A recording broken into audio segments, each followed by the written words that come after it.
వాస్తవం. దానికి నా దగ్గర లెక్కలతో సహా ఎన్సీఆర్బీ లెక్కలతో సహా ఉన్నాయి అధ్యక్ష. ఆ రోజు భారతదేశంలో జరిగే రైతు ఆత్మహత్యల్లో ఆనాడు తెలంగాణ ప్రాంతం, అదేవిధంగా మహారాష్ట్రలోని విదర్భ, ఈ రెండు ప్రాంతాలే టాప్ అధ్యక్ష.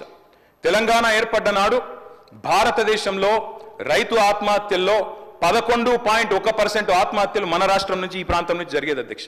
ఈ రోజు నేను గర్వంగా చెప్తా ఉన్నా అధ్యక్ష, గర్వంగా చెప్తా ఉన్నా, ఈ రోజు మేము మీకు ప్రభుత్వాన్ని అప్పజెప్పినాడు, మీరు మాకు అప్పజెప్పినాడేమో 11.1% రైతు ఆత్మహత్యల్లో తెలంగాణ వాటా.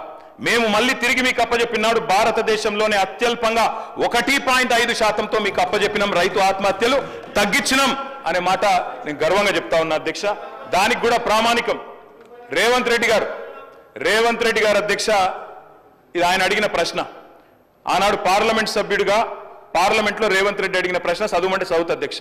మల్కాజ్గిరి ఎంపీ గారు అడిగినారు ఆనాడు కేంద్ర వ్యవసాయ శాఖని, తెలంగాణలో రైతు ఆత్మహత్యల సంగతి చెప్పండి అని చెప్తే మొత్తం సావధానంగా లెక్కలు చెప్పి కేంద్ర ప్రభుత్వం చెప్పిన మాట అధ్యక్ష, 2014లో 898 ఉంటే ఆ తర్వాత తగ్గుకుంటూ 2020 సంవత్సరానికి వచ్చేసరికి 466కు తగ్గింది. దాంతో పాటు తెలంగాణ అత్యల్ప రైతు ఆత్మహత్యలు ఈ రోజు నమోదవుతున్న రాష్ట్రం అని చెప్పి స్వయంగా ముఖ్యమంత్రి రేవంత్ రెడ్డికి ఆనాడు ఎంపీగా కేంద్ర ప్రభుత్వమే వివరణ ఇచ్చింది అధ్యక్ష.